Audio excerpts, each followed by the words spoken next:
Good evening, everyone, and maybe good morning to some of you, but welcome to our webinar. We're glad to have all of you with us. My name is Ken Stroud. I'm the Encapsulator Technology Specialist for HCT, and I represent the states of Louisiana, Mississippi, Alabama, and Georgia for the company. I do have a lot of years in firefighting. I've been in the business as a volunteer for over 40 years, and I've got almost 20 years now in as a safety professional. So I'm living the dream at this point as someone who's passionate about both. I'm passionate about the fire service and about my brothers and sisters in the service, and I'm also passionate about our safety. Let me start off by just sharing a comment that a gentleman in a pinstripe suit made to our group years ago. This gentleman started his career with a very large international corporation in the oil and gas industry. And when I met him, he was working in the big glass building wearing a pinstripe suit. And he started his career scraping paint off the handrails when he was just a kid. So he worked his way all the way up through the company and had become vice president of production for that company. And he made a comment one day talking about safety, which is what he spent most of his time talking about. And that comment has echoed in my head ever since. And it's somewhat special to me for the fire service, and it's sort of a foundation for where I'm going to go with this presentation. So he made a comment to our whole group and asked us to be sure that we would share with all the employees that work for that company that no one there was asking those employees to work as safe as they could, that the question that they were asking was that everyone worked safe. And I thought about that and realized the profound difference from working as safe as we can versus working safe. And the fire service is a different beast. In the fire service, we literally work as safe as we can. We're the ones that run into the burning building, and folks wonder if we're right in the head. So, when we run into that burning building as safe as we can, we use all the tools that we have in our toolbox to keep ourselves as safe as we can. So that's what we're going to talk a lot about in this presentation, and how we can use encapsulator technology to improve our safety and improve our proactive safety behaviors. Proactive safety is not something we've been in the habit of in the fire service. Okay, Renan. So our mission at Hazard Control Technology is to make the world a safer place through leadership in fire prevention, protection, and suppression by utilizing an eco-friendly technology. Encapsulator technology is eco-friendly, it's non-toxic, it's biodegradable, it contains no fluorinated compounds, and it's a game-changing product in the water additive business. Okay, so we're global. We have representation, all over the globe here. We've got offices in Europe and Africa, South America, Australia, North America, and Asia, and our headquarters is in Fayetteville, Georgia. So firefighter hazards. Let's talk about some of the hazards that we're exposed to in the business. Why do we need to do this? Why is the risk so much greater today than it has been in the past? 30 and 40 years ago, the fires that we fought, and even 10 and 20 years ago, when we fought a structure fire, we fought a different kind of beast. Today, more and more all the time, we're building structures out of lightweight, high-tech materials, and those materials are not always very friendly for us as firefighters when those structures are ignited. So they generate a tremendous amount of heat. They do it in a hurry, and the fires are emitting toxins and things in the smoke and gases that we didn't have 30 years ago. So the little cartoon there is relevant, where the one firefighter is asking the other one, shouldn't we be training to fight that dragon? And that dragon's a lot bigger monster than what they grew up learning to fight. So next slide.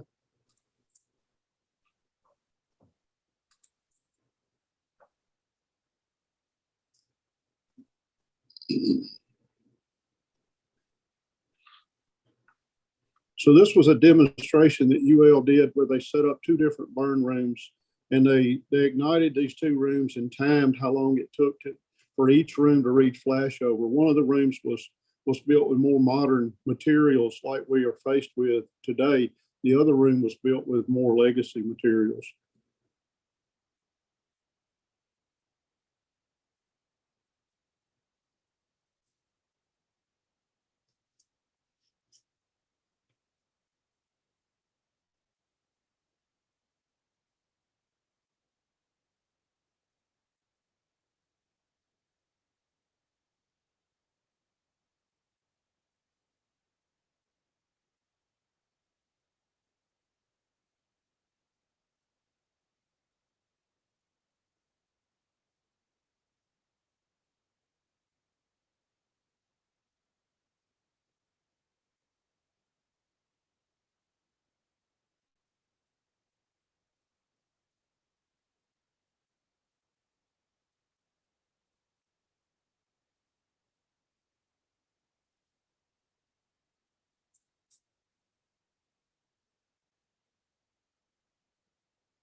Okay, there we go. So 4 minutes, 4 minutes and some change, we got flashover in the modern construction room, and the natural room is really just getting going. So that's what we're faced with modern construction techniques and modern materials that we're using. The structures are reaching flashover much faster, and the fires that we're approaching are in a much more advanced state and more hazardous state than they would have been with the legacy building materials. Okay, Hernan? So benzene, NIOSH did a study some time ago to analyze the amount of benzene in a firefighter's exhaled breath. The study compared civilian smokers and civilian non-smokers and firefighters that were, training at the station, washing the trucks and stuff like that. And then they also tested the firefighters' exhale breath after they had responded to a structure fire. And what they found was that civilian smokers' exhale breath, just from the benzene that's in the atmosphere, non-smokers were running about 0.8 parts per billion, and smokers were running 5 parts per billion. Firefighters, even when they hadn't just been exposed to the benzene hazards in a structure fire, were already at 20 to 30 parts per billion, just residual benzene that was in their bloodstream. After the firefighters returned from fighting a fire, they were tested again, and their benzene levels had increased by 24 parts per billion. So this indicates that the toxins that they're exposed to in the atmospheres is making its way into their bloodstream in spite of the fact that they're wearing full turnouts and SCBA breathing gear. Next slide.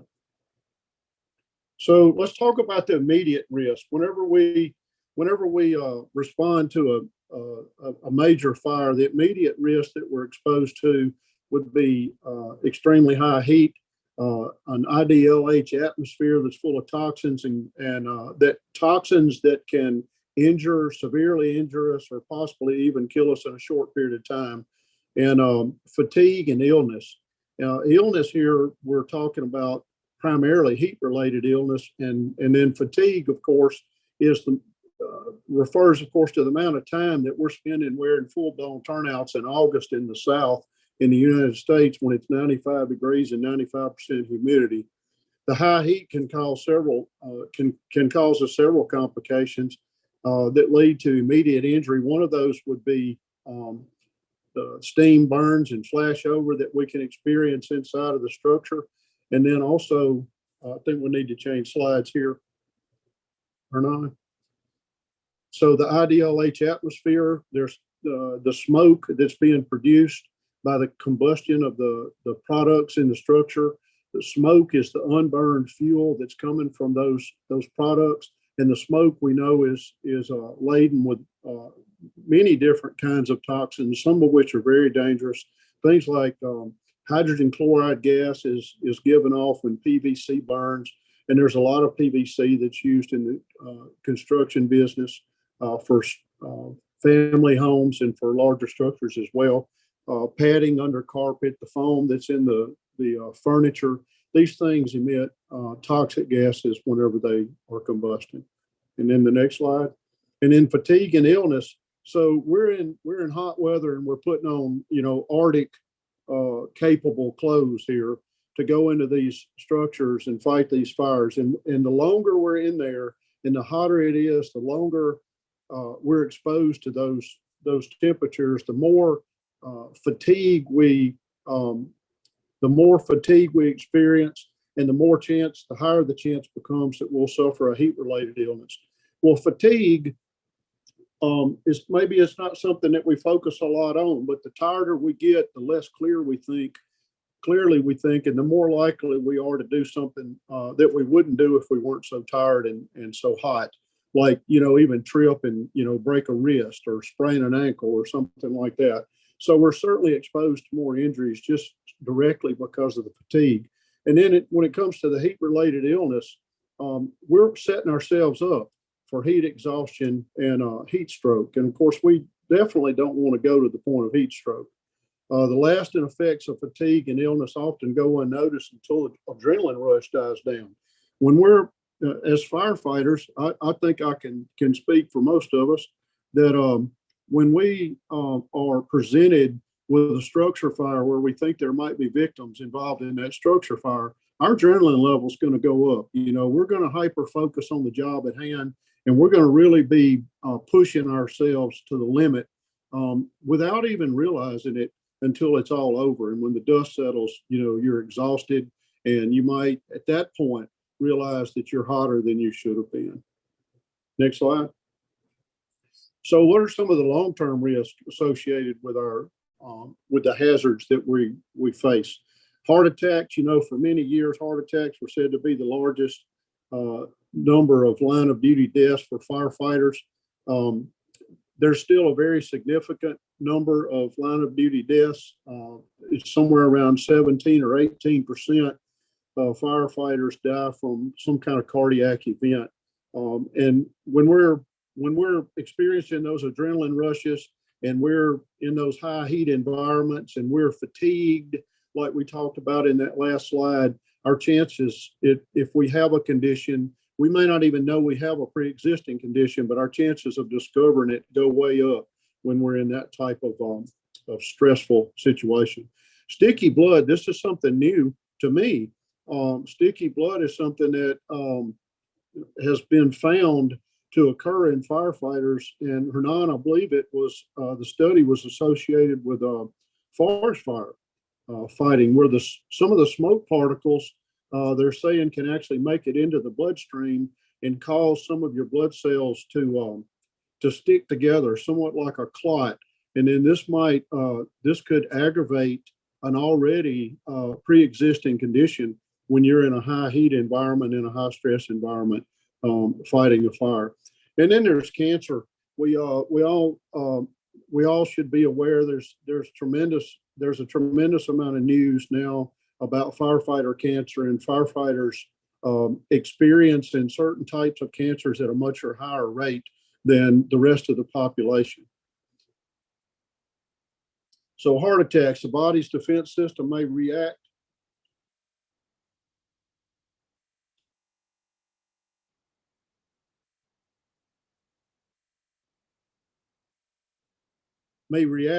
to activate the flight or flight system. That increases your heart rate, constricts your blood vessels, increases your blood pressure. These changes can affect your heart rhythm and a cardio from a cardiovascular standpoint. They just put you under a lot more stress. And so if you have a condition that might lead to a heart attack, this is when you might find out. So here's the sticky blood information where the small particles may cross into the bloodstream. I believe we can click on that link right there, Hernan, and maybe see the report from the American Heart Association.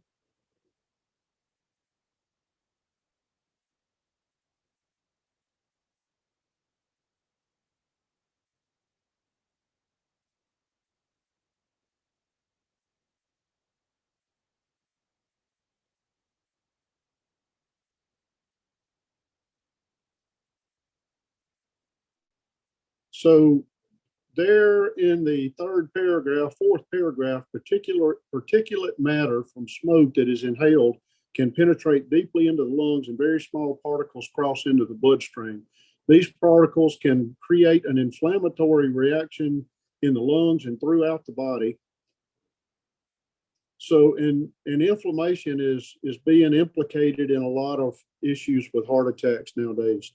So the body's defense system may react to activate the flight or flight system, increasing your heart rate, your blood pressure, and all those things we talked about earlier. So this is brand new to me, and I don't, as far as I know, Hernan, maybe you can verify this. This might be hot off the press in the medical news for firefighters.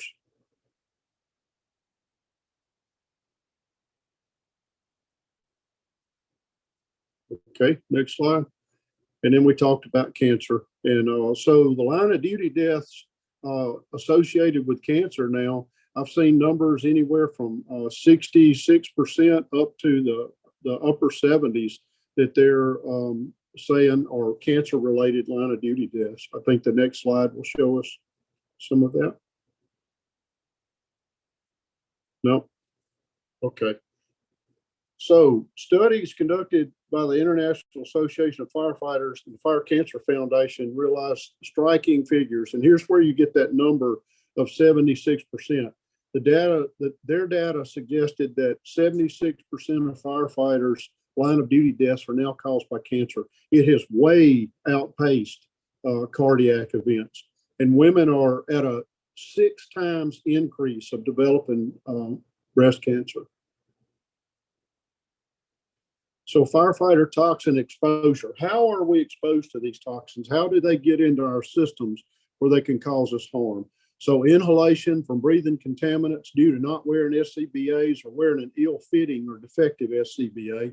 Absorption. Those firefighters that were tested for benzene in their exhaled breath, they absorbed that benzene through the pores in their skin. They were wearing their air packs and they were wearing their turnouts and they were wearing their hoods. But when you've got all this equipment on and you're hot, your pores are opened up and the toxic smoke and stuff gets in around your skin and gets through your turnouts and gets through your hood.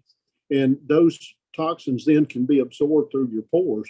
And then ingestion from touching contaminated gear and not washing your hands. So, back the old days of being proud of how smutty you were after you fought the fire and getting your bologna sandwich and your pop and eating lunch with all that garbage still on your hands and all those days need to be way behind us. We don't need to be ingesting that toxic material. Firefighter cancer types. So here are the most prevalent types of cancer that they're finding in firefighters and the ones that seem to be outpacing the general public. So testicular cancer, multiple myeloma, lymphoma, prostate cancer, skin cancer, brain cancer, colon, and leukemia. So Clemson University did some testing using L500 encapsulator agent several years ago. And let's look at how that test was conducted and the results that they found from that.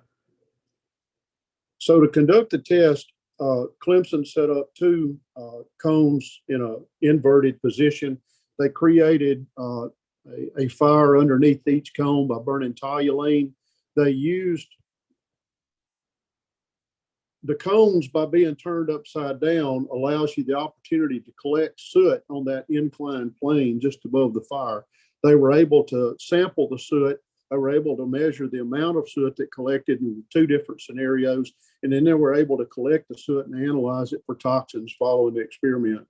In the channel, the neck of the cone, they were measuring the amount of light that would pass through the smoke that was coming off of the fire. And of course, the more light that gets through, the less actual smoke you have.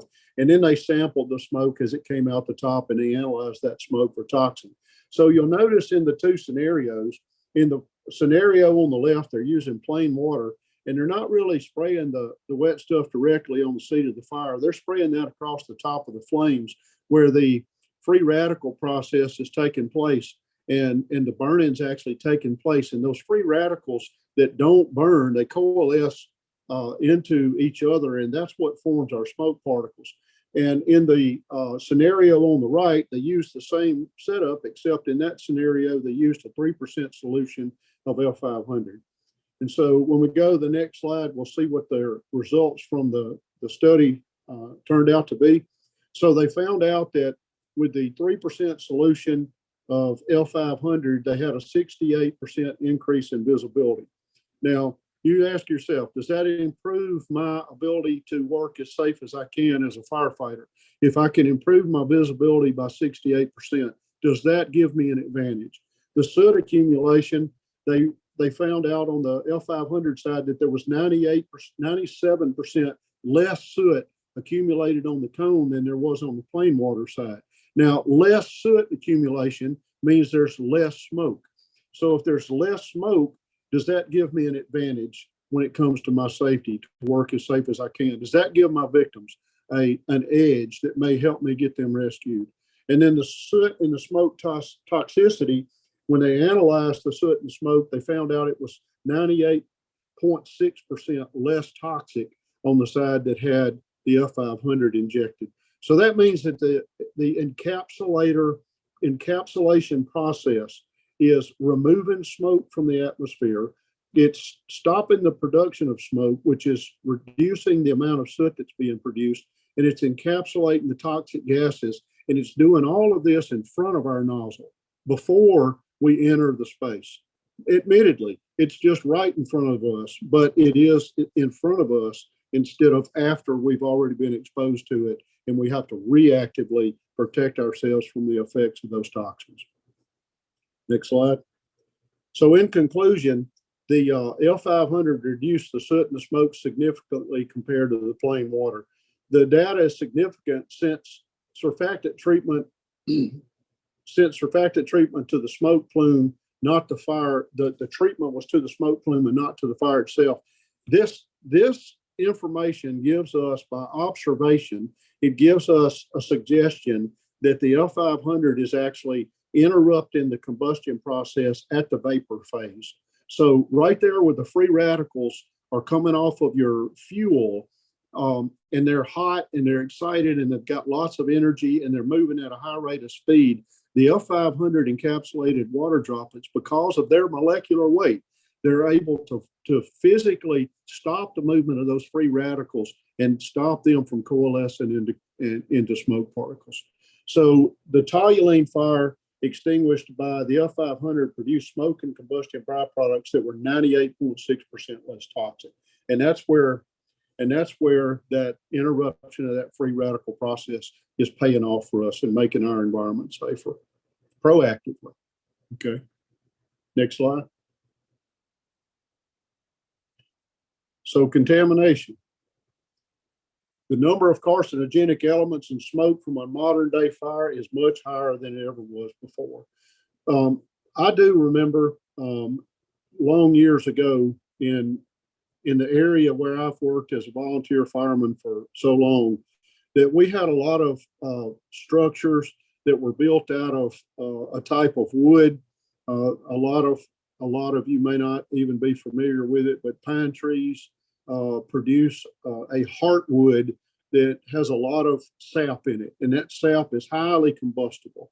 And a lot of the homes and structures were built out of those trees that were cut off of people's property.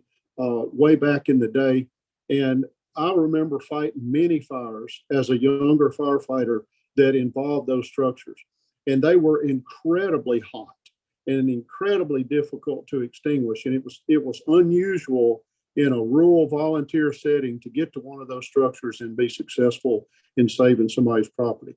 Now, fast forward to the 20 teens and the 2020s now that we're in, and I'm seeing fires that are advancing faster than those fires were advancing and getting hotter, and they're doing it because of the synthetic materials that we're building the structures out of. So now, not only do we have hot, fast-moving fires, but those fires are emitting a tremendous amount of toxic gases and carcinogenic byproducts that are giving us cancer and other illnesses.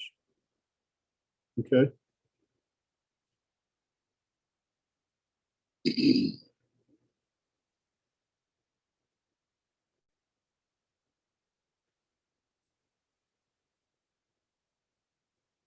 Is there audio with this one? Of combustible or burning materials you would encounter in a fire incident response. The initiative actually came to us from the Palm Beach County Fire Rescue Department. They were very interested in understanding about how what they did for work was impacting their health, specifically how maybe being a firefighter or an EMS responder may increase their risk for cancer. One of the things we were trying to do today is figure out, is there a way we can demonstrate how maybe cancerous materials are transferred from a fire incident response back to the fire station and personal vehicle.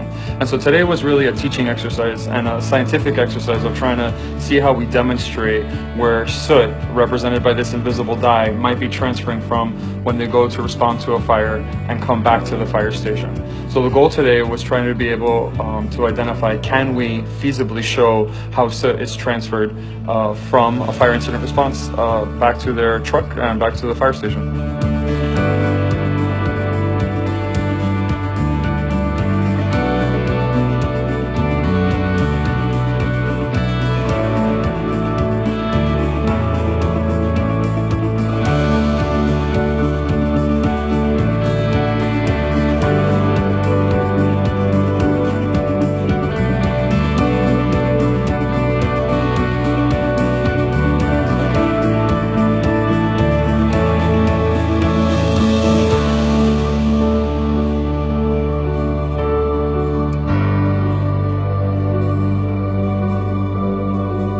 As you start going through the different scenarios of post-decon into the fire engine, back into the bunk, into the restrooms, back here to the coffee table, it starts becoming less visible to the naked eye. But that powder that is invisible over chronic exposure could be potentially causing cellular changes that we just don't know about yet. And hopefully through some of our studies we can start identifying those changes.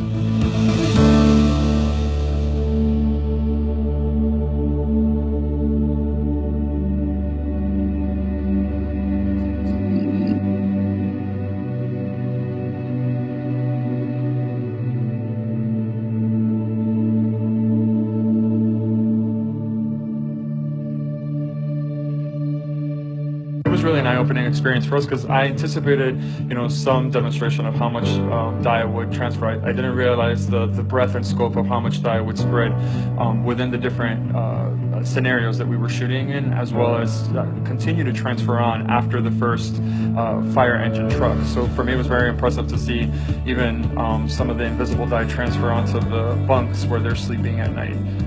Even if it's a smaller quantity, you could imagine that low-dose chronic exposure of this dye might be potentially increasing the risk over time.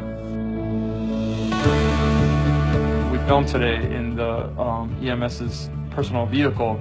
You could easily see even fainter wisps of plume of dye on the ceiling as well as on the seat that were not direct contacts but were physically visible on it, suggesting that the particulate moves around. So you might not visibly see soot, and in this case we got to see a dye, but that could potentially be increasing your cancer risk. the firefighter works as a fomite and is transferring, carcinogen from where their place of work back to their personal home. So we had an opportunity to have a child with us today to be able to demonstrate maybe what happens in passing some of that soot using a soccer ball. So we were able to have a child play with one of the EMS firefighters with that soccer ball, and we were able to see a second degree transfer of this invisible dye, i.e. the soot, transfer from the EMS to the soccer ball and to the child. One of the activities that I hope arises from this video that we're producing is that firefighters are a little bit more cognizant about how hygiene is a very important aspect, and decontamination is an important aspect of post-incident fire response, because it makes them a little bit more aware of not only of the soot that they bring back into the fire station, but also what they might be taking to their personal homes and sharing with their families through secondary and tertiary contact of this soot on their own person. And I hope that the firefighters see that as a way of creating an opportunity for awareness and discussion of how we improve hygiene and decontamination within the fire service.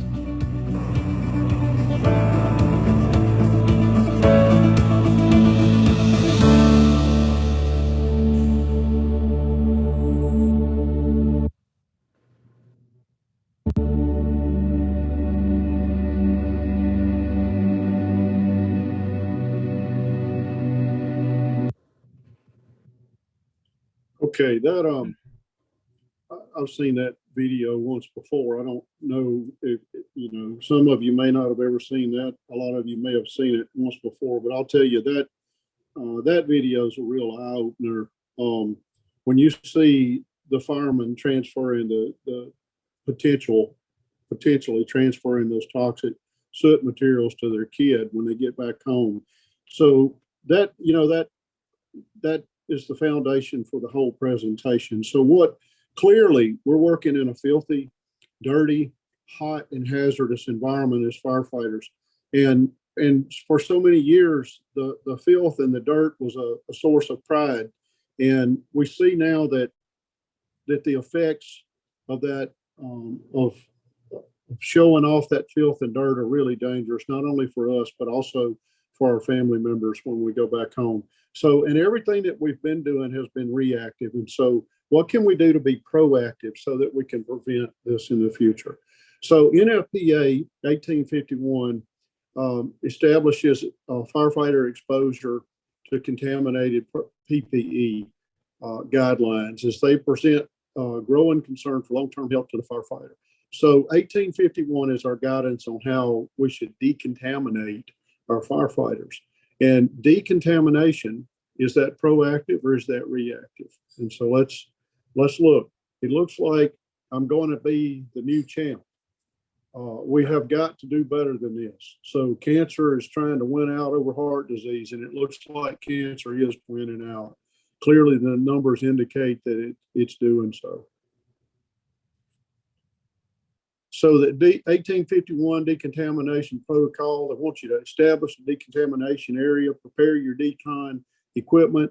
They want you to enter the decon area in pairs and spray all the equipment, your PPE, down with water. They want you to scrub with a brush and soap to reduce the contamination by hopefully 85%. They want you to move all your equipment to an assigned area, bag it up in plastic bags, use wipes to wipe your face and your hands off immediately as soon as possible, and move those plastic bags and equipment to your truck. Now, what do we do with that equipment after we put it in plastic bags and move it to the truck? Well, we know a lot of fire departments nowadays are spending large sums of money to buy laundry equipment so that they can launder those PPEs themselves back at their station. We have some fire departments that are contracting with cleaning services, and those cleaning services are hauling those turnouts off to a commercial facility where they're cleaning those turnouts. And some of those commercial operations, I know, even advertise that they'll loan you turnouts while they've got yours at the facility. But that emphasizes another big issue. So a lot of fire departments, with their process that they're using to decontaminate, to reactively decontaminate their firefighters' PPE, is causing them to need to buy 2 sets of turnouts, because clearly we have to have another set of turnouts if ours are going off to the laundromat. Okay, next slide. Every firefighter knows a fellow firefighter that is either dealing with cancer or who has lost their battle of cancer. We see these most aggressive cancers in the fire service happening at a much younger age than the general population. The fires that burn today are much more volatile and hazardous than they were 20 years ago. Science has proven that materials that burn today contain carcinogens that are directly linked to firefighter cancer. Essentially, today's fires put us at greater risk than 20 years ago. We cannot stand idle while our brothers and sisters are dying. Since 2015, the Sylvester Comprehensive Cancer Center has been studying this risk. We know that exposure to that is harmful to your health. And what they have discovered is that when we leave the fire scene, we bring the threat home with us. It's in your clothes, it's in the cab, it's in the firehouse, and for many of you, you bring it home to your family. Because of discoveries by the Firefighter Cancer Initiative, we are changing our approaches to decon processes. These are all steps that we must take to leave soot and dangerous compounds out the fire scene, lowering our exposure to known cancer hazards. To you, this may seem like simple cleaning practices, but when done regularly and consistently, our research has shown that your risk and exposures have decreased significantly. This firefighter did not engage in the decontamination practices and will be emitting carcinogens for the next 4 to 8 hours. Everyone that they come into contact with, including themselves and the public, is at risk. This firefighter completed the on-scene decontamination procedures and has reduced their risk by 85%. The transition our fire service is going through today is similar to what we saw in the late 1980s with communicable disease. It was not uncommon for a firefighter or paramedic to regularly be exposed to blood or bodily fluids and operate in blood-stained clothing. You would never see those things done today. Today we are challenging the fire service culture again. The importance of this can't be underemphasized. It just may save your life. You should complete on-scene decon in the following steps. The incident commander will ensure that the decon area is established. The driver engineer will set up a decon line with low pressure from a clean water source and mark the area with a cone. The driver engineer will connect the reducer to the discharge and hose to the reducer. Flake the hose out and attach the nozzle. Supply the line with idle pressure from a clean water source. After you leave the building, stay on air. When possible, decon should happen while you're still protected and before you go to rehab.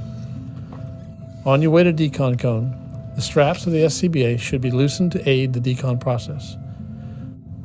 The crews will now decon each other. The firefighter with the least amount of air will be decon first. Make sure the PPE is tightened up and no areas of the gear when water can get inside the inner lining. Avoid getting water in the top of the jacket, near the neck.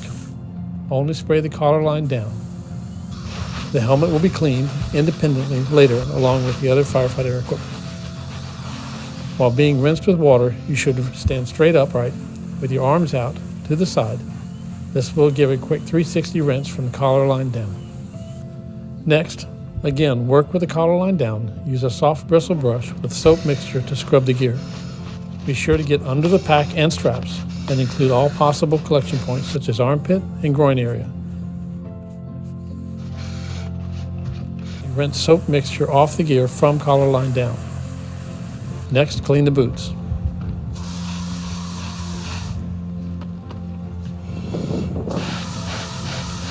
Then switch positions. The firefighter that was decon will now do the same to the other firefighter, again while both staying on air. Once you both complete the outer scrub and rinse, you can come off air and start to remove your PPE. Fire gloves should be removed first while carefully avoiding skin contact with the exterior of the gloves. Bunker gear should be removed and placed in a drop zone. This area should be downwind of the rehab area.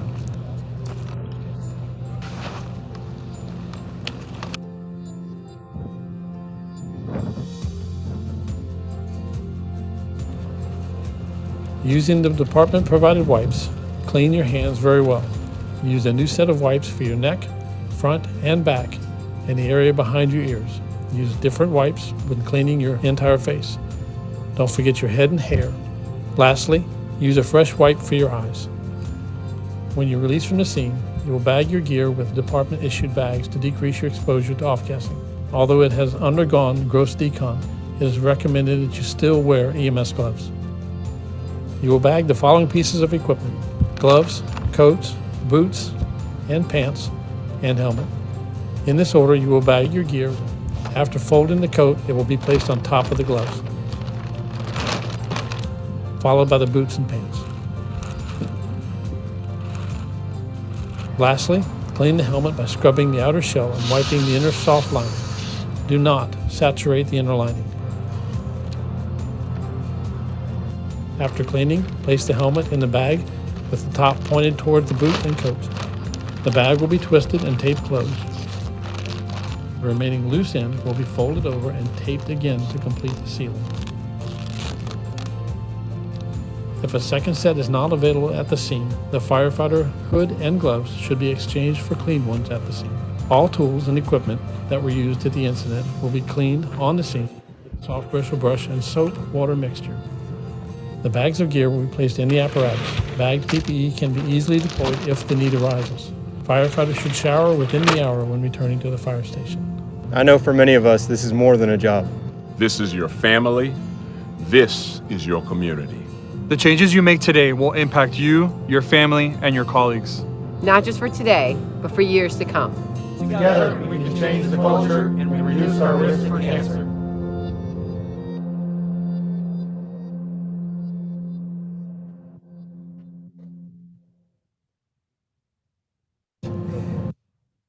So there's 1851. So that's a reactive safety measure. So we've already been exposed to the hazards of the atmosphere in which we work. We use our decon wipes, our decon bags, we use our decon showers to get the toxins off of us after we've been exposed to them. In the safety world, it's always better to be proactive than reactive. Anytime we can eliminate a hazard instead of protecting ourselves from it after we've been exposed to it, that's always the best solution. So can we as firefighters, can we eliminate our hazards in front of the nozzle instead of behind the nozzle, so to speak? So the reactive way of doing it is be exposed to all the toxins and carcinogens, and then after the fact, we go clean ourselves up and go through that extensive decon procedure. Can we do something as firefighters to eliminate the hazard in front of our nozzle before we're ever exposed to it? Particulate hoods encapsulate. So there are new kinds of hoods that are coming out on the market, and these hoods are designed to do a better job to keep small particle size smoke and soot from penetrating the hoods and getting to our skin where our pores are open. Can we encapsulate the toxins that are in the smoke? Well, that Clemson study showed that we encapsulated the toxins at over 98% in the smoke. Can we encapsulate the fuels that we can be exposed to, and the exposure of those fuels can be toxic? Well, yes, we can. Using an encapsulator agent, we can encapsulate on a molecular level using the spherical micelles of the encapsulator agent to completely surround the molecules of the fuels and render them non-hazardous. One of the profound characteristics of the encapsulated water droplet is its ability to reduce heat.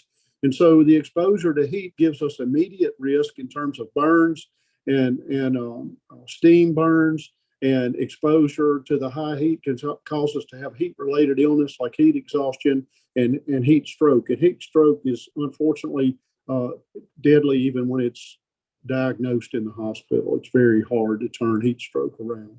So we don't want to go there when we can help it. So can we rapidly reduce the heat in the IDLH atmospheres that we work in? Yes, we can. We have shown over and over that the use of encapsulator agent can dramatically reduce the heat of a IDLH atmosphere that may be 1,200 degrees to 120 or 130 degrees in a matter of seconds, like 3 seconds or 5 seconds. That is a proactive safety activity, a proactive safety measure that removes that high heat hazard in front of our nozzle. Can we reduce the soot and the smoke? The Clemson study showed that we reduce the smoke by, we improve visibility by over 60%. So to improve that visibility by 67%, we're removing smoke to do that. And we also showed a dramatic reduction in the soot, and we showed through that study, they showed through that study a dramatic reduction in the toxicity of the soot that did collect. So, and also whenever we go into those very hot environments that are 11 or 1200 degrees, and we go in with plain water and we open our nozzles in that plain water, the plain water begins to produce a tremendous amount of steam.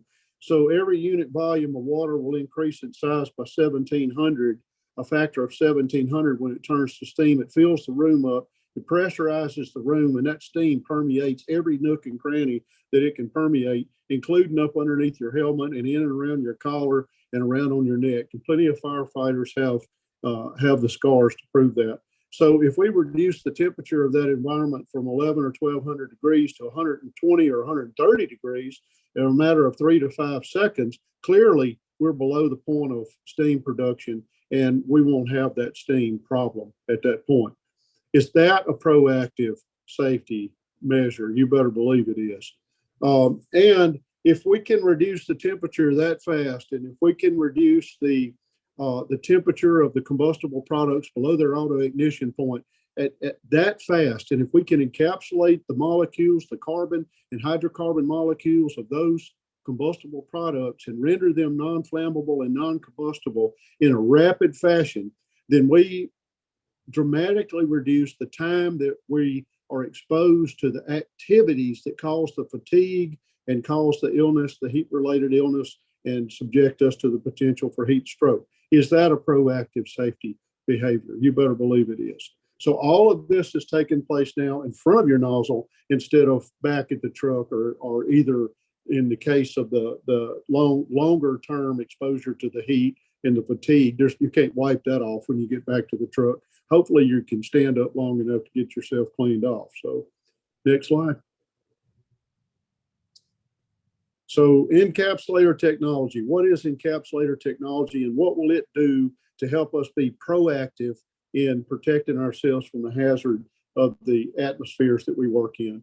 So the definition: encapsulator agents are a type of water additive whose basic building block is a spherical micelle.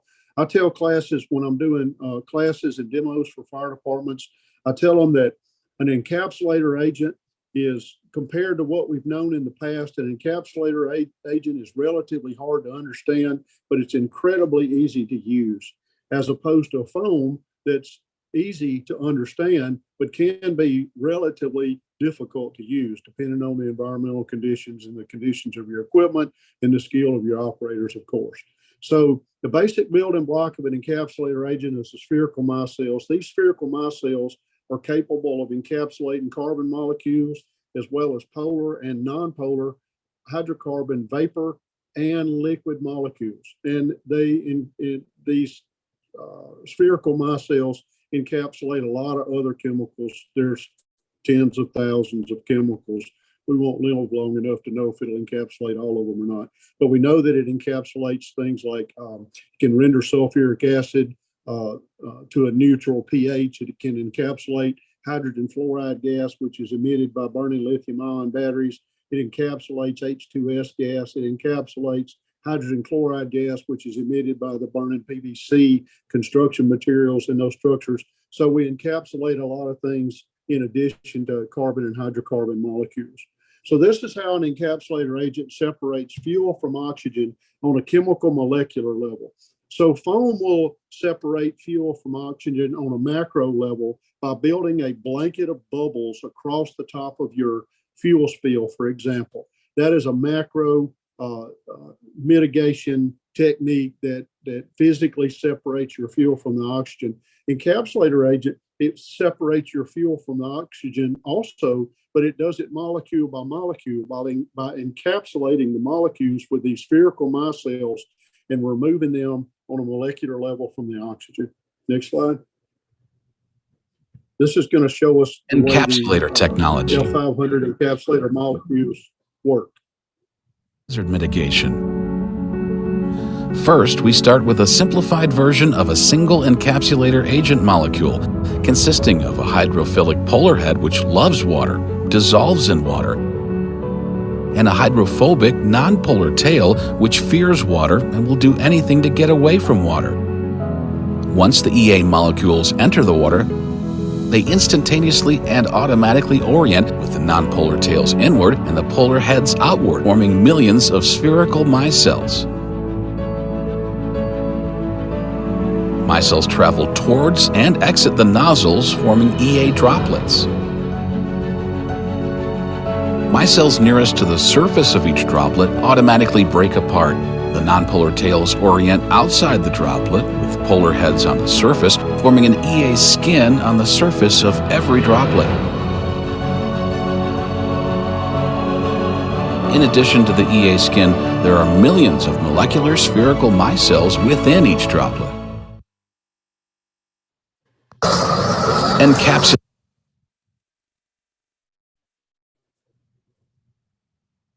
So let's talk some more about encapsulator agent and fire chemistry and how those spherical micelles help us to proactively eliminate hazards in front of our nozzle. So elimination of just one leg of the fire tetrahedron, we know, will cause a fire to be suppressed. In L500 encapsulator agent interacts with all four legs simultaneously. It does that by physically interrupting the chemical reaction. The chemical reaction is that space where your free radicals are coming off of your fuel, and your free radicals are generally, that's the area where your fire is taking place, and the free radicals that don't combust coalesce and form the smoke particles, which is your unburned fuel. So the physical process with the molecular weight of the F500 EA molecule stopping the free radical activity interrupts that part of the fire tetrahedron. The encapsulator molecules, the encapsulator agent molecules with that tail that loves carbon and hydrocarbon and so many other chemicals, that tail will attract to the molecules of the fuel, and the encapsulated water droplets and the spherical micelles that remain on the inside of the water droplets will wrap themselves around the fuel molecules and separate the fuel from the oxygen on a molecular level, as opposed to a macro level, like a blanket of bubbles that would lay right across that area there above the top of the chemical reaction and separate the oxygen from the fuel. The foam blanket, if it's laid across just underneath the oxygen triangle and just above the chemical reaction triangle, separates that oxygen from the fuel, but look what it's doing to the heat. So it's laying across the top of that heat, and the foam blanket is actually preserving the heat and holding the heat in. So if we disrupt the foam blanket and the heat, then the fuel remains above its auto ignition point, it flames up around our boots and our ankles. So this is something that, you know, we all have to worry about when we're dealing with a Class B incident on the side of the highway, and we have trapped victims in that vehicle, and we got fuel spilled all over the ground. So if we use the F500 EA and use its ability, its profound ability to remove heat, to absorb BTUs of thermal energy, then we will remove the heat from the fuel and quickly lower it below its auto ignition point. And then it doesn't reignite. You can disturb, you can kick your blanket of L500 all you want, but the molecules are encapsulated, so they're not exposed to oxygen, and you reduce the temperature below the auto ignition point, and reignition won't occur. Next slide. So fire classes, what kind of classes of fire is encapsulator agent good at helping us extinguish? Well, it's very good at extinguishing and keeping extinguished Class A fires, Class B fires, Class D metal fires, burning fires, Class K, and I think that might be Class F for some of our maybe European friends. So burning cooking oil, Class K we call it here in America. So, and then the lithium-ion battery. This is the only product that we know of that has proven its ability to extinguish effectively and efficiently burning lithium-ion batteries and keep them extinguished. Next slide.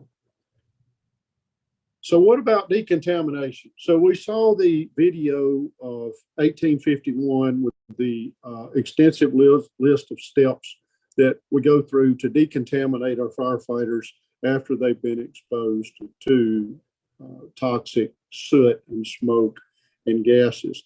So we've already talked about the encapsulator molecule and that it encapsulates carbons and hydrocarbons. And since smoke and soot and toxic gases are are usually made of carbon chains of some sort or some kind of hydrocarbon chains. Well, then the encapsulator technology, not only will it remove the soot and smoke from the atmosphere when you enter the structure with your fire hose and your nozzle, it will also encapsulate the soot and the smoke that's accumulated on your gear after you fought the fire. So spraying all your equipment down with L500 will achieve encapsulation of the hydrocarbons and toxins found on your equipment. L500 is fluorine free, it's non-toxic, it's non-corrosive, and so it's not a hazard to the firefighter as you're washing off his gear. The pH of the L500 is 7, and if that complies with the NFPA 1851 requirement that laundry agents have a pH that's no lower than 6 or no higher than 10.5. So the L500 EA fits right in there with the NFPA requirement for a laundry detergent. It's not really a detergent, but a laundry product for cleaning your turnouts. Next slide.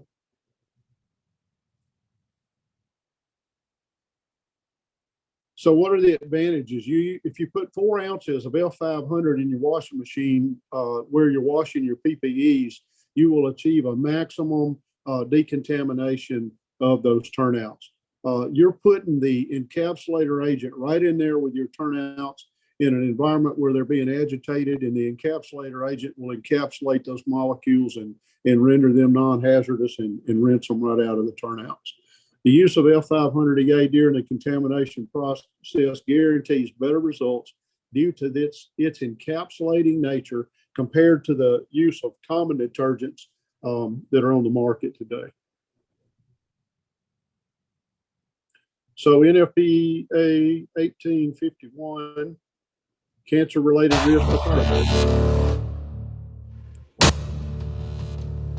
So these guys are using a Pro Pack with the L500 in it.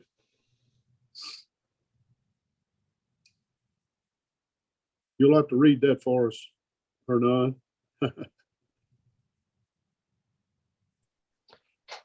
Yes, here is talking about all the agent that you can find in the soot or in the smoke. And explain that with the encapsulator agent, you can eliminate 90.6% of the toxin. And you can have analytes to mitigate cancer in the firefighter. This is a fire in Antofagasta, Chile, of tires. And this fire department of Antofagasta, Chile, they use this bunker gear on the fire, and they test to clean the bunker gear with A500. They put in a bag the pants, all the bunker gear, and you can see how start to work the spherical micelle to encapsulate the soot and all the contamination on the bunker gear. Hernan, I see they're using one of our TKO nozzles there. Do you know what percentage they were mixing that out? Yes, they mix 1%. 1%. See, this is Look all the water with the toxins.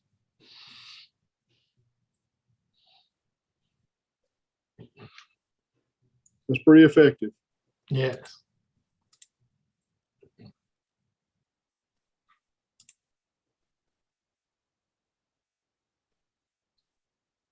Hi, Cindy L from the Firefighter Cancer Foundation, and this is an amazing opportunity to not only learn through burning and real-life fire training, but also learning ways to reduce exposures to cancer and what causes cancer. It's interesting because we are learning and viewing a variety of products around the world. We just witnessed the product F500. Interesting thing that occurred is something that we don't think about. If the product is applied ahead of time to the cockloft and the ceiling space of the building, when that fire starts, the seat of the fire burns up, that heat causes the air and the moisture to condense, the F500 activated, it encapsulated, and it actually put the fire out. the firefighters were pretty disappointed because they didn't get to fight the fire as long as they were hoping to. The good news is they weren't exposed to the cancer-causing products that we want to change. We walked in afterwards and it was a different taste, a different smell, and a different feel to the air in the building. And the air was actually totally clear following. So as we continue to look at these products moving forward in the future, we're excited to learn more about ways that we can reduce exposures for our firefighters around the world and be smarter about how we're fighting fire and not getting sick. Proactively. Eliminate the hazard. Okay, so F500 encapsulates fuel, rendering it non-ignitable, non-combustible, non-flammable. The F500 spherical micelle surrounds and encapsulates the molecules and seals them off from oxygen on a chemical molecular level. We've talked about that already. Next slide. So here's a demonstration of a fuel spill like we find on the highway, where we're going to show how to encapsulate that fuel and render it non-flammable.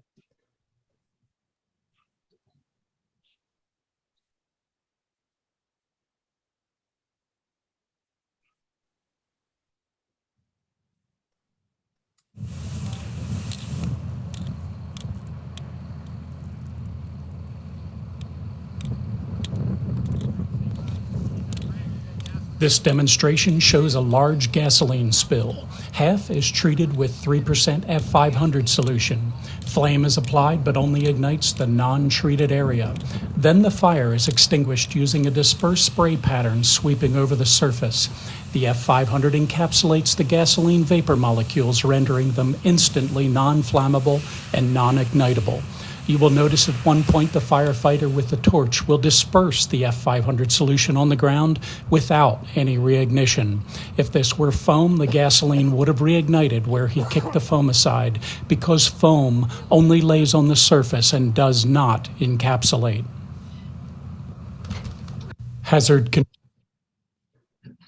Hernan, can you go back to that video and scroll across until right when he opens his nozzle to extinguish the flame, right at that moment.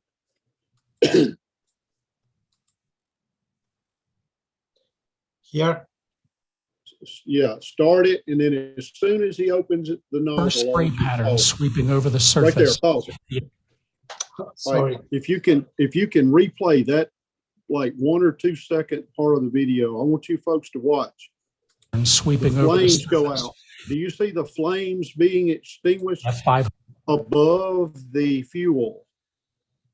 The L500 encapsulator agent is encapsulating the fumes that are burning and this first spray pattern the sweeping fumes over the surface. right there. The F500. You don't have much time to see that, but not only will it encapsulate the liquid fuel that's on the pavement, but it will encapsulate the molecules of the vapor and extinguish them while they're burning. Okay, so L500 EA droplets rapidly reduce heat without creating superheated steam. This is one of the most profound benefits I've experienced from this product. The molecule creates a skin that's wrapped around the water droplets, and that skin that's wrapped around the water droplet protects the surface of the water droplet from the extremely high BTUs of thermal energy that are in the environment. And the inside of the water droplet, as we saw in that cartoon that showed how the encapsulator molecules react with the water droplet, the inside of the water droplet is full of millions of more spherical micelles. Those spherical micelles that are on the inside of the water droplet love to absorb BTUs of thermal energy.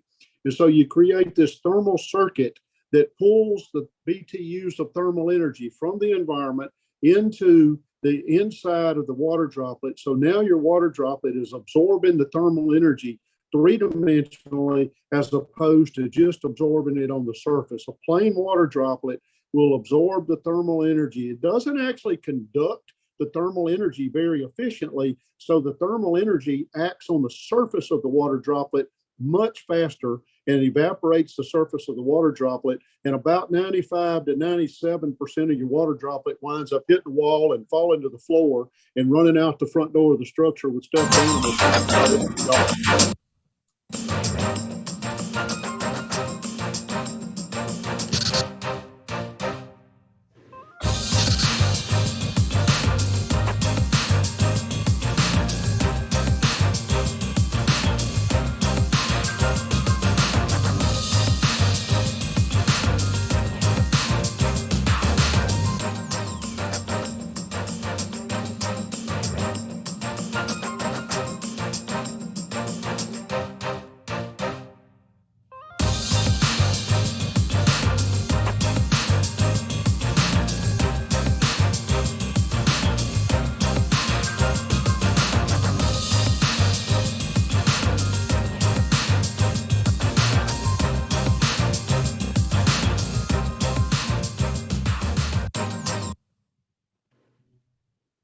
So those encapsulated water droplets are going to absorb thermal energy, something like at approximately 30 times more effectively than a plain water droplet. That's how we can reduce the temperature in those structures from 1200 to 130 degrees in seconds without filling those rooms up with steam. L500EA reduces smoke, soot, and most importantly, the toxins that are within them. The larger L500EA molecules absorb physically, because of their molecular weight, absorb the free radical energy created during the combustion process.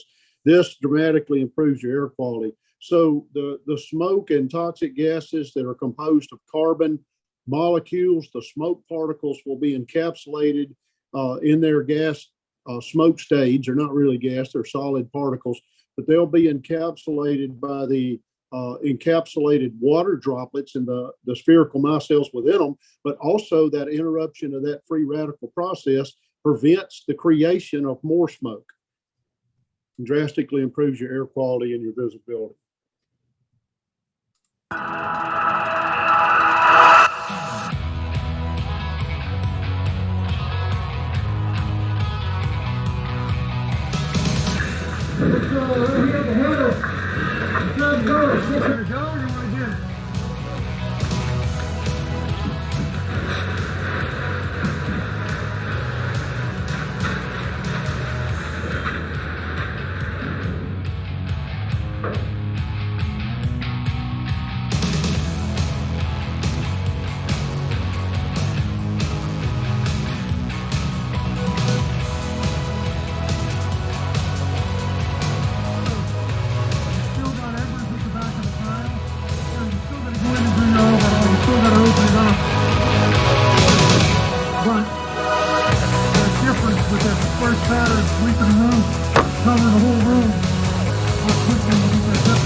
In the burn room, 13 parts per million.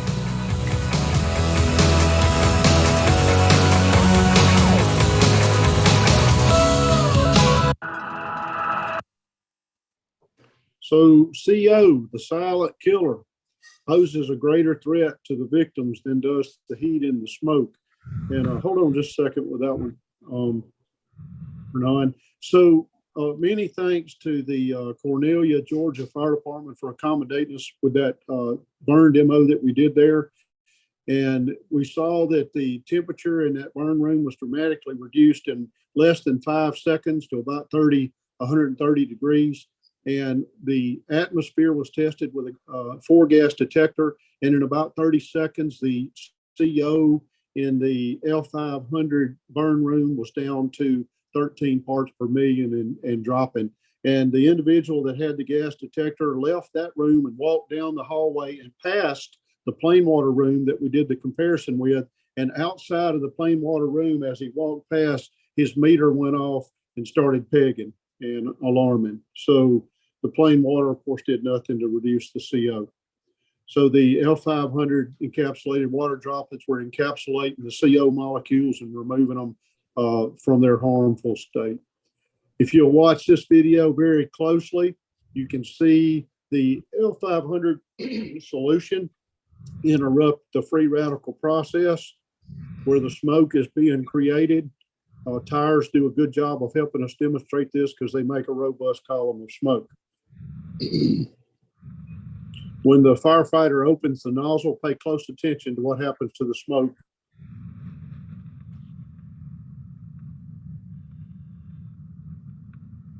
That, my friends, is proactive safety measures. We encapsulated the toxic smoke, and we stopped the production of more smoke before we even finished extinguishing the fire.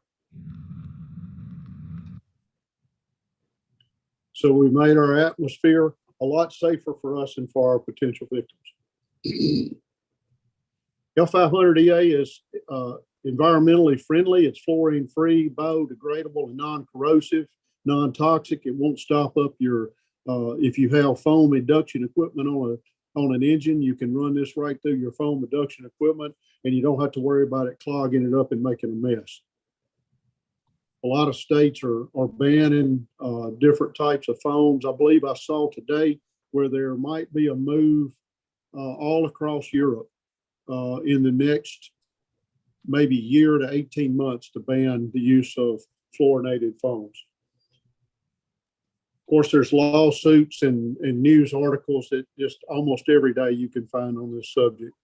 And now we have a partner in our business called EF Recovery. For fire departments that I do training demos with, a lot of times we find those fire departments are a lot like the one that I work for. They've got a budget that's so small you can't hardly see it. And EF Recovery will work with these fire departments to help them recover expenses associated with their activity. This is a fantastic way. There's really no cost to the fire department at all. All the cost that's involved in it gets scraped off the top, and they'll bill insurance for money that's already available for fire response from the customers, the victims that are paying for those policies. This company will help you recover costs from those types of organizations. And this is a fantastic way for those low budget fire departments to help fund the cost of things like L500 to help them improve their safety. There's been a crash. People are hurt.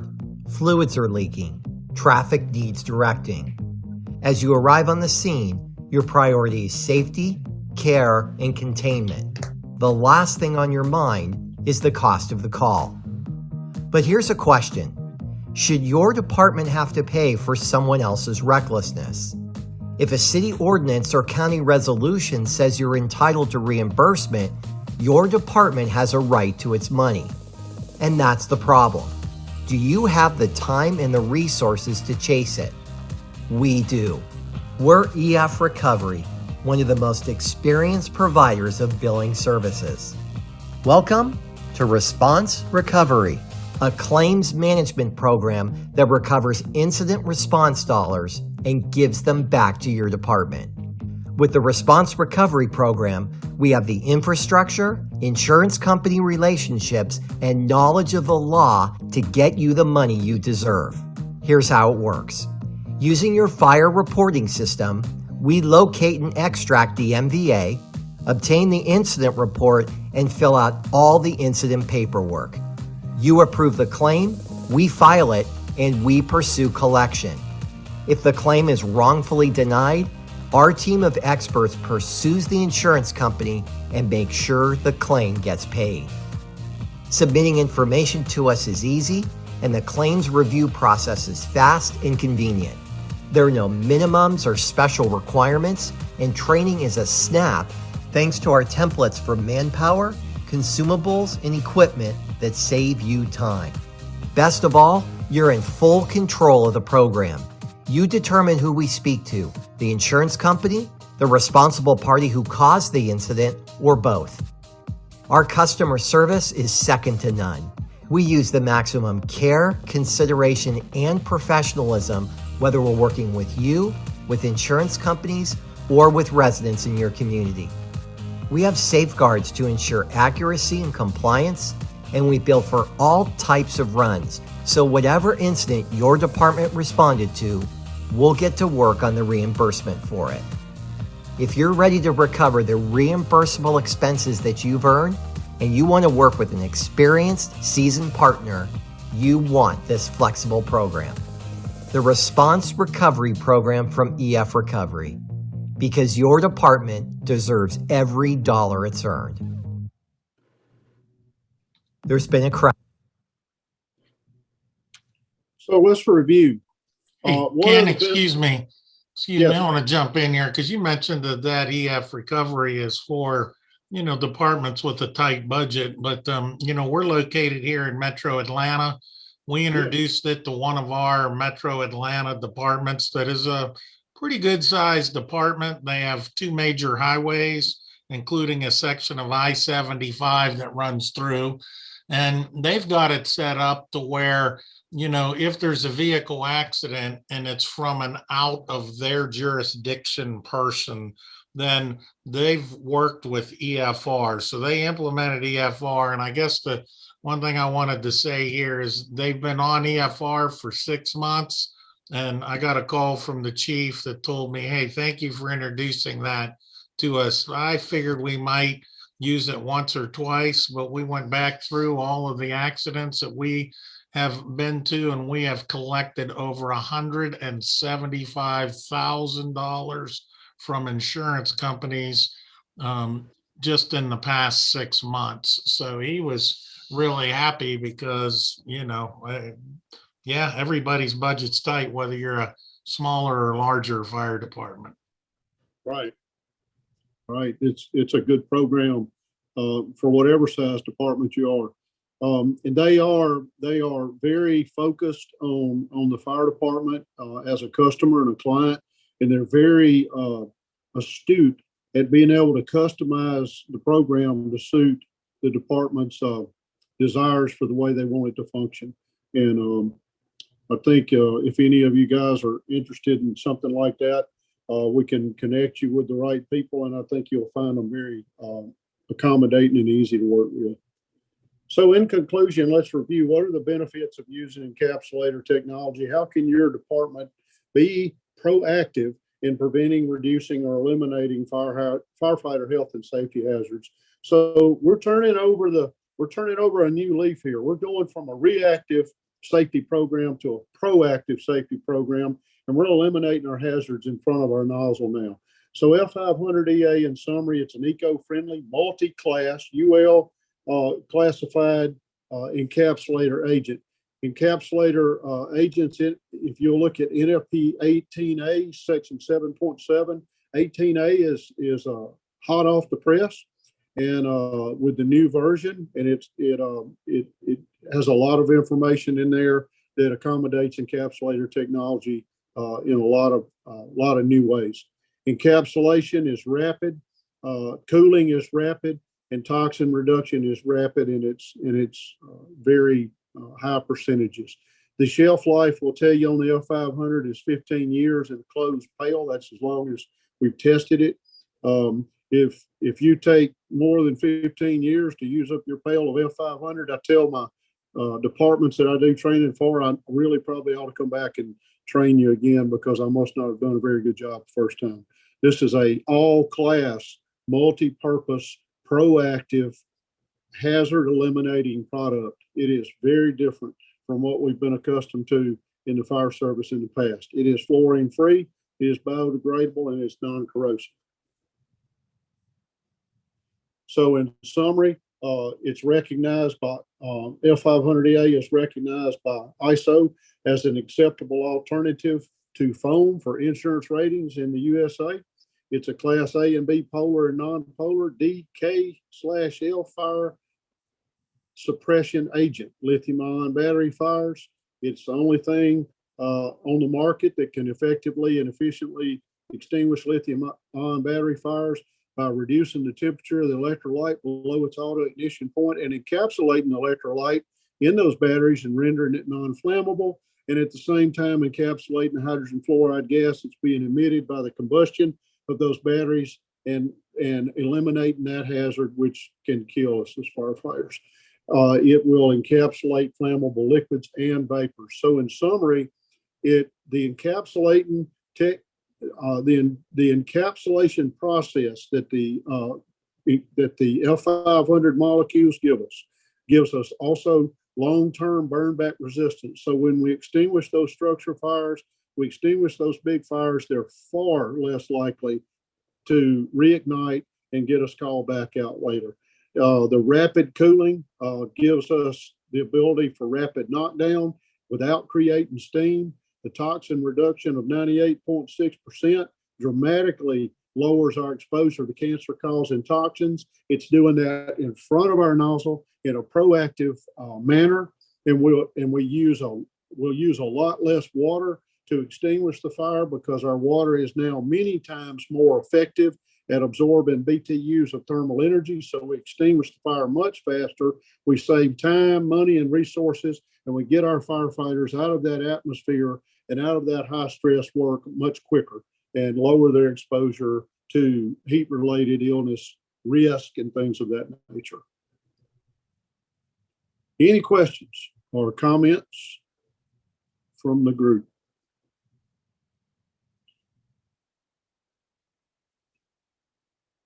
Anything that we can do to help you, give us a call. We've got people all around that can come out and do training and do demos with your departments and explain further the way that L500 can benefit us to work safer, to work as safe as we can. It's a new tool that we can put in our toolbox that can change us from a reactive safety business to a proactive safety business.